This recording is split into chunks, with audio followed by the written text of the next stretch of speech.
और शायद पहला शहर होगा जिसमें 2 रोपवे हैं, बाकी किसी भी शहर में 1 रोपवे तो देखा नहीं, एक काली माता डूंगर जाता है,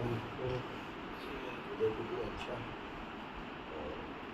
तरीके से आपने जानकारी प्राप्त हो रही है कि कुछ लोग अलग अलग स्थानों पर MLA के नकली स्टिकर लगा करके और गाड़ियों पे घूम रहे हैं।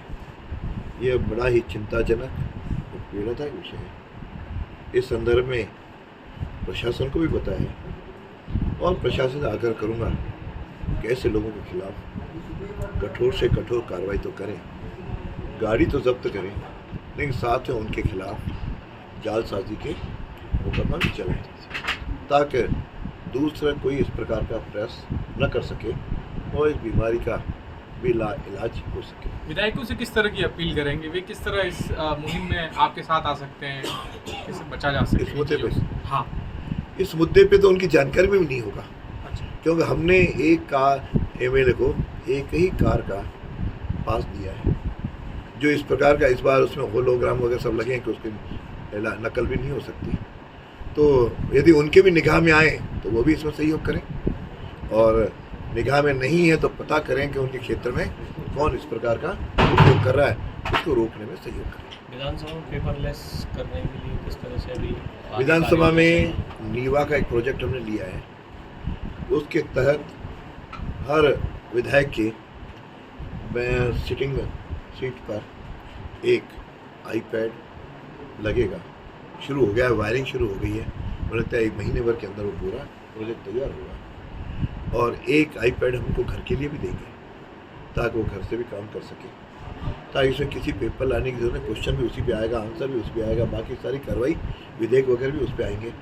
तो मैं समझता हूँ ये एक प्रयोग अनूठा अच्छा जो होगा टेक्नोलॉजी का, उसका उपयोग करेंगे।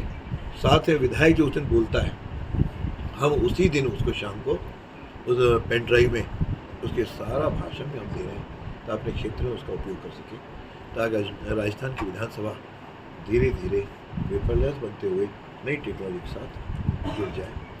और इसको जनता के साथ जोड़ने भी का कार्यक्रम शुरू किया है, जिसे विधानसभा जन दर्शन का नाम दिया है, और उसमें लोग उसका उपयोग भी करने लगे हैं कि वहाँ पर आकर के नीचे हमारा म्यूजियम भी देखें, विधानसभा भी देखें।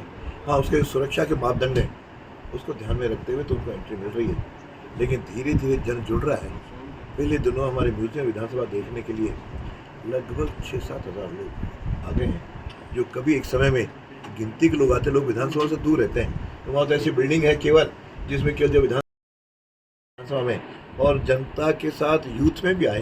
तो अभी युवा पार्लियामेंट हमने विधानसभा के अंदर की, जिसमें अच्छे अच्छे प्रतिभाशाली हमारे युवक सामने आए, जो पक्ष विपक्ष दोनों को उसमें रखा। इस प्रकार विधानसभा को जनता के साथ जोड़ना भी प्रयत्न किया। मैं समझता हूँ इससे लोगों में जागृति भी आएगी। ये अच्छा, कई बार एक तरफा के आरोप लगते हैं कार्रवाई, एक तरफा के ऐसा कोई भी अध्यक्ष नहीं करता। क्यों? जब अध्यक्ष का आसन विक्रमादित्य का आसन, उस पर जो भी बैठेगा उससे अपेक्षाएं भी होंगी, उसका पालन भी करेंगे। जहाँ तक मेरा सवाल है, मेरे लिए पक्ष और विपक्ष दोनों समान हैं और उस प्रकार से कार्रवाई होगी।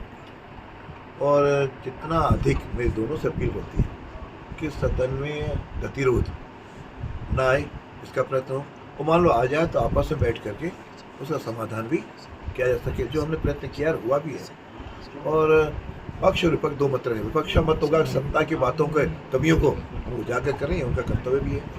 और सत्ता पक्ष का है कि उनको अपना राजकार्य भी पूरा कराना होता है, नियम भी बनाने होते हैं, और उसके अनुसार उनको अपना पास करवा के शासन भी चलाना होता है।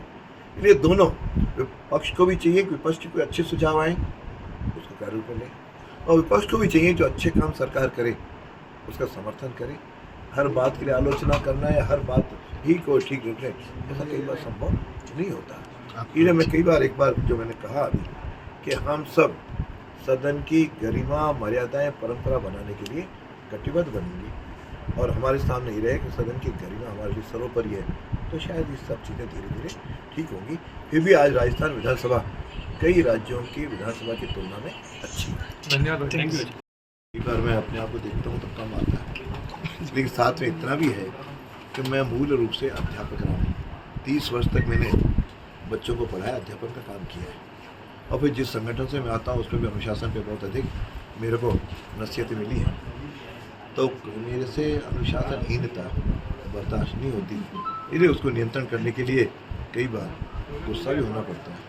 जैसे घर में भी अपन कई बार गुस्से होते हैं, नहीं थोड़ी देर के बाद सबको उसी रूप में सहयोग लेते हुए काम करते हैं। जिस तरीके से भीलवाड़ा के विधायक जी ने भाजपा की सदस्यता ग्रहण की और टीकाराम जूली जी ने उसका विरोध किया, पब्लिकेशन में दी कि सब ये गलत हो, इनके खिलाफ कार्रवाई की अभी जाए। तक सदन में इस प्रकार की कोई जानकारी नहीं है सिवाय जूली जी के, तो मैंने उसकी तत्काल में जानकारी, जबकि मेरी जानकारी में ये है कि उनकी सदस्यता वहाँ पार्टी ने रद्द कर दी है। इसलिए वो सदस्य किस प्रकार में विधायक दल में यदि आ जाए कि वो लिख के दे देंगे मैंने विधायक दल में बीजेपी की सदस्यता ली है, तो निश्चित रूप से नियमानुसार करके चलेंगे।